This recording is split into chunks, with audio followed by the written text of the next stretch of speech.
Grandpa says he has something to tell you. During the funeral of my husband, who had taken his own life, my 4-year-old granddaughter pointed at his portrait and shouted those words. Startled, I grasped her hand and tried to take her to a waiting room.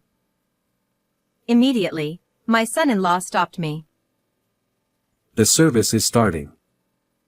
We can talk later. Knowing about my granddaughter's mysterious power, he looked pale. I bit my lip and stared at my husband's portrait. You have something to tell me, don't you? At that moment, I decided to uncover the truth, clenching my fist with resolve. I'm Helen, a 63-year-old housewife. I've been married to William, who is older than me and a company president, for 25 years. He's kind and considerate, and we've enjoyed peaceful days together. Thanks to him, I've been able to recover from days of sorrow. Interestingly, we both remarried. We both lost our previous spouses to illness and carried the weight of sadness while raising children alone. At that time, my daughter Amy was 10 years old, and Oscar, my husband's son, was 3 years old. My husband and I met through work, and our similar circumstances led us to naturally become close. Since Oscar was still very young, he didn't seem to understand that he had lost his biological mother or that he wasn't biologically related to me. After we got married, he quickly bonded with my daughter and they lived together as if they were real siblings. We were a happy and joyful family, but everything changed when Oscar entered junior high school. Up until then, Oscar had grown up believing that I was his biological mother. However, he learned the truth from a tactless relative. So you were pretending to be my mother, even though you're just a stranger. I didn't mean for it to be like that. I was going to tell you when you got older, and I've always cared deeply about you. They're just words. You're just a liar. After that, Oscar continued to rebel against me and went through a rough period. However, he finally settled down around the time he graduated from university and joined my husband's company. It seemed that being told by my husband that he would groom him as his successor gave him encouragement. Mom, I was wrong. I'm going to turn over a new leaf and do my best from now on. I still remember feeling relieved as I watched my son say this with shining eyes. Meanwhile, Amy, who had started working at my husband's company earlier, married her colleague John. He is a smart and capable person who excels at his job. Both my husband and I felt reassured knowing our daughter was in good hands with John. Shortly after, Amy became pregnant, and we eagerly awaited the birth of our grandchild. However, an unexpected tragedy struck our family. Amy passed away due to complications from a difficult childbirth, succumbing to severe bleeding. Her last words, almost like a whisper, were, "Please take care of the baby." Oh no. Amy. I couldn't accept the fact my daughter passed away and was frozen in disbelief. During that difficult time, my son Oscar gently comforted me. Mom, stay strong. I'm here for you. I wanted to be by the side of the child my daughter had brought into the world, but my son-in-law insisted on raising the child by himself. Raising a child on your own is tough. Besides, you have a job. Can't we at least help out while the baby is still little? Thank you. But Amy took my hand and asked me to take care of the baby. I'll do my best. But I suggested it with good intentions, but John firmly refused my help. Unable to insist against his decision, I chose to silently watch over them. My granddaughter was named Olivia and she grew up lively and healthy, despite my worries, reaching the age of 4. She was an adorable child who resembled Amy. Around that time, John started occasionally leaving Olivia with us. He didn't stay with us often, citing his busy schedule, but we were always happy to see our granddaughter whenever we could. Sometimes when John came to pick Olivia up, I could smell alcohol on him, but I assumed he had social obligations. My husband and I were too focused on our granddaughter to worry much about it. Olivia is growing up so pure and sweet. It's like young Amy has come back to us. She's adorable. My husband adored our granddaughter so much that he cherished every moment with her, playing hide-and-seek and tag. The sorrow of losing Amy never faded, no matter how much time passed, but spending time with Olivia helped heal that pain. However, something happened that would plunge me back into the depths of despair. That morning, while getting ready for work, my husband made an unusual request for dinner. I'd love some fried chicken tonight. You make it so delicious. Oh, thank you.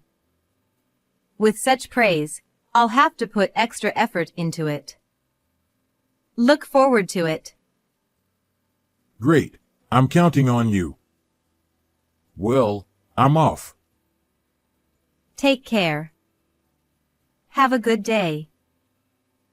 Little did I realize that such a trivial conversation would be our last. Later in the afternoon, as I was preparing to go grocery shopping for dinner, my son-in-law called. Please stay calm and listen. What? What's wrong? Your husband has passed away. What? My husband suddenly passed away. He fell from the rooftop of a newly completed 5-story apartment building constructed by his company. My son-in-law John was the first to discover him.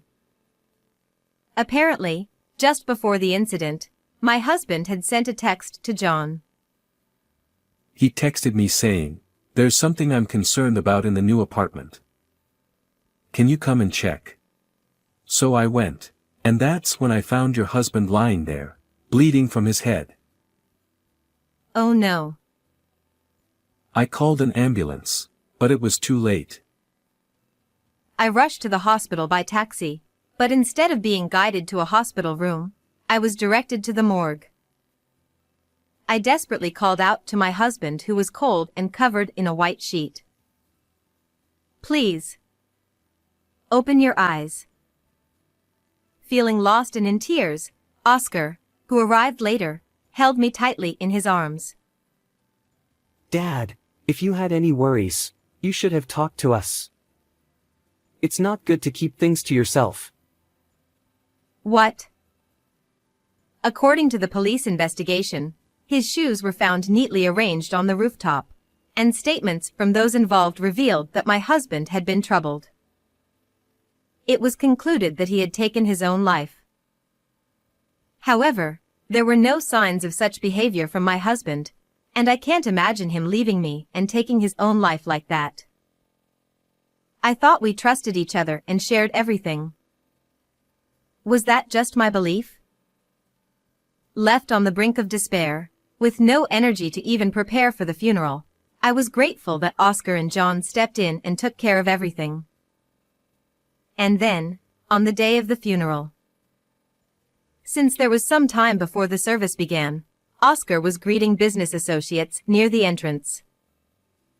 I was sitting with John and our granddaughter in the family section, but Olivia, who had been glancing at her grandfather's photo, suddenly stood up and exclaimed, Grandpa says he has something to tell Grandma. At that moment, I was taken aback.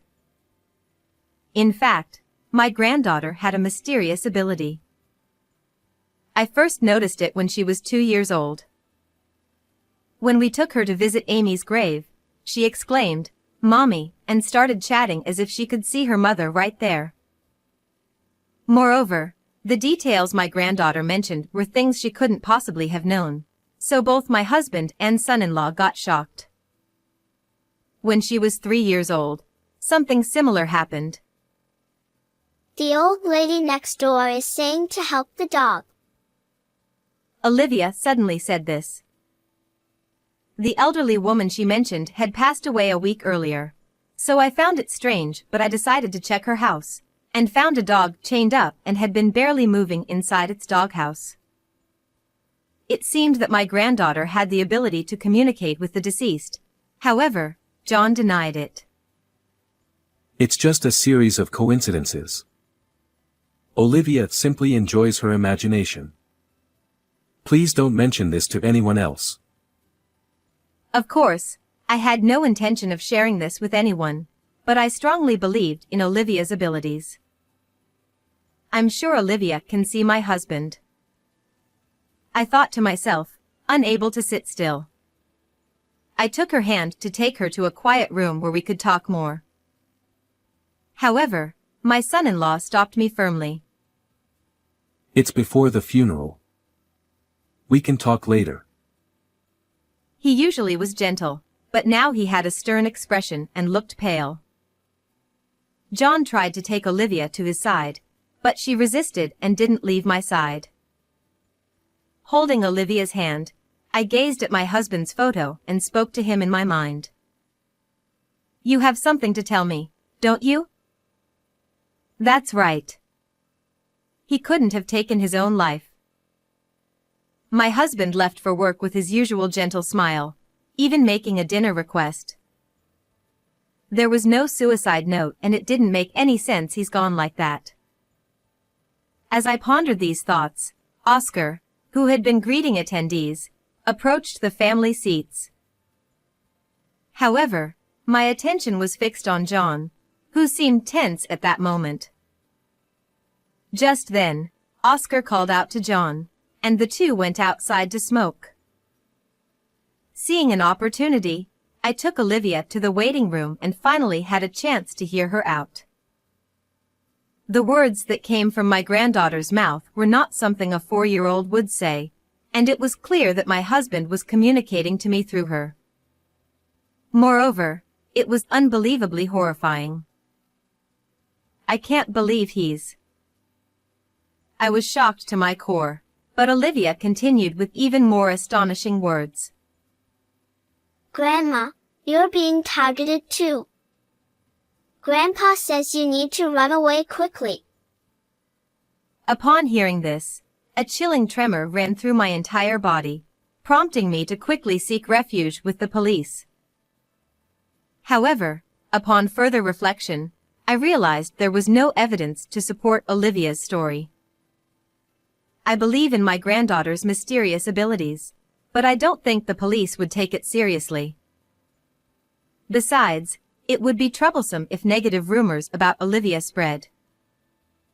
However, I cannot let the person who harmed my husband get away with it. I will never forgive them. With determination, I returned to the venue. After that, many people who had connections with my husband gathered at the funeral to pay their respects. Then, during the time for the eulogy, Oscar stood before everyone, tears streaming down his face. My father was a kind and reliable business leader. It's heartbreaking to see him gone like this. I wish I had noticed his struggles sooner. Dad, I'm sorry. I'll take care of the company from now on. Oscar struggled to speak through sobs, and the sound of weeping from attendees began to fill the room. At that moment, I made up my mind and stood up, and asked the host for the microphone. Thank you all for taking the time to come here today for my husband. He's saying he has something to tell everyone, so I will speak on his behalf. Hey, Mom. What's going on? Are you okay? My son-in-law stared at Oscar with a fearful expression as he spoke to me in concern. As Olivia ran over to me and held my hand, the attendees began murmuring, "Speak on behalf of the deceased president? Is she delusional?" I raised my voice loudly to cut through the commotion in the room. My husband did not take his own life. He was pushed from the rooftop of the apartment building by someone. The shocking words that came out of my mouth instantly froze everyone in the room. "It was you," I shouted, pointing at the person. It was Oscar. What are you talking about? Amidst the chaos of the bewildered attendees, my son's calm expression suddenly turned into the face of a villain. Are you trying to frame me? Oscar continued to shout afterward, claiming that because I was his stepmother, my aim was to secure the inheritance for Olivia, who is my daughter's child. Upon hearing this, the attendees collectively looked at me with disapproval. That's terrible. Just because there's no blood relation, accusing him like that. Whispered voices murmured around me. Feeling that everyone in the room was on his side, Oscar smirked and continued to press me further. The police concluded that Dad was tormented and took his own life. I'm innocent. There was no evidence that my husband was tormented. You were the only one who testified that to the police. Dad told me so. He said he couldn't bear to live anymore. He spoke his mind only to me. And his shoes were neatly lined up on the rooftop.